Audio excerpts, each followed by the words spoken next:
through what Maggie Nelson calls leaning on the language of others. I am often waiting on writers to describe the world that we are surviving so that I can then respond to that. I'm Bethany Collins. I'm a visual artist based in Chicago, and this is my exhibition at Sea in the Gwendolyn Knight and Jacob Lawrence Gallery at Seattle Art Museum. Language is the subject and primary material of my entire practice. So I'm often pulling from outdated dictionaries, encyclopedias. If you can show me a dictionary from a given decade, there is a lot that it reveals about who we are, the language that we hold on to, and what we choose to forget. So the Odyssey series surrounds the walls of the gallery. It is the heart and foundation of the exhibition. I was looking for the language to describe the characteristics of a world you thought you knew that was no longer present. The works then always include at least 2 translations of the Odyssey, paired side by side. Passages that are focusing on the same moment are printed onto Somerset paper, and then I rewrite that text by hand so that it becomes physically manifest. And then I use a bit of spit to erase everything except the differing translations of the same Homeric Greek.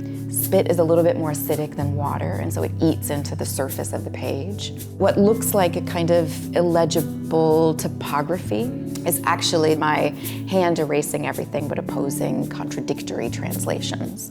I used to spray these erasure works with a little bit of fixative because I wanted that sense of, I was trying to protect the work, honestly. But I actually stopped doing that because if the point of the work is that language does not settle, language continually shifts and evolves over time as a reflection of who we are, so should the drawings be allowed to shift as well. The residue is a reminder that we might as well be at peace with that change rather than trying to fight it. And then the part that I always enjoy is the installation of the Odysseys. They must exist not too far from one another because I want these translations to have to abide one another. They cannot escape one another.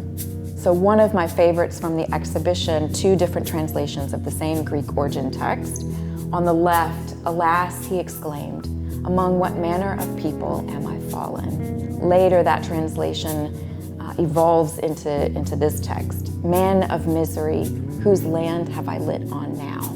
That is not the same question, but it comes from the same origin text.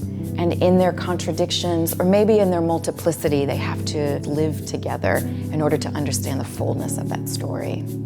So I began the Lost series in 2016, selecting those kind of dystopian text and then erasing everything but the way that the end was described. So Micah Perks remains one of my favorites.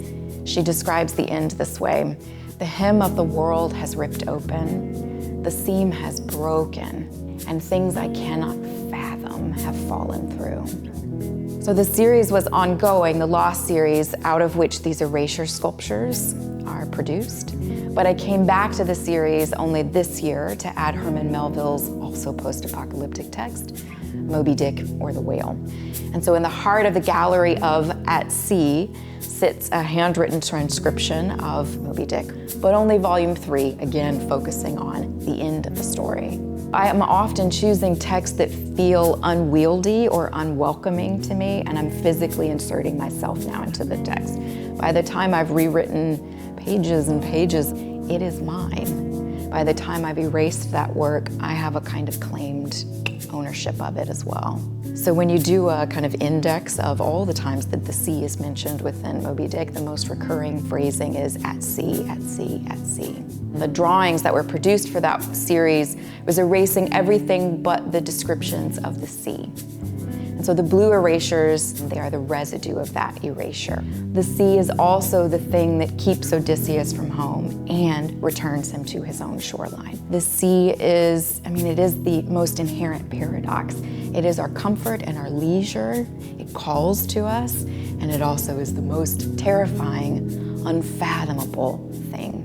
You might expect by now, after 400 years and 60-some translations into English, that at least by now we would know what the water was doing that Odysseus is looking out upon, and we don't. There is very rarely an agreement within the text. As much as I love language, I think there's actually something more specific that I love, which is repetition. You know, it's spell casting, and it's chanting, and it is prayer.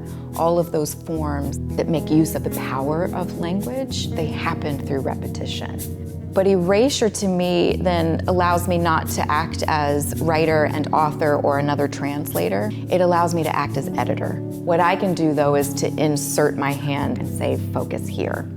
This is the part we may have missed, or there's something here to give us a sense of the world we're living through and to reflect back to you, a kind of mirror of the world. I feel like, especially now, as we're a people living in the middle of a very potentially cataclysmic kind of story, it gives me comfort to have distance from text. So from the Odyssey to Melville's The Whale, it's easier to see the arc with at least a few decades between me and the text.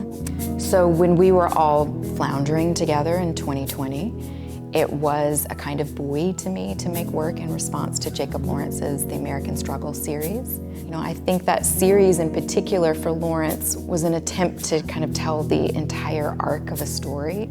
I also love that kind of proposition. You know, the Odyssey and The Whale as America's Bible, they are attempts to see the entire thing. It feels necessary right now when we're living in the midst of really chaotic times, to be reminded of that grand arc of history.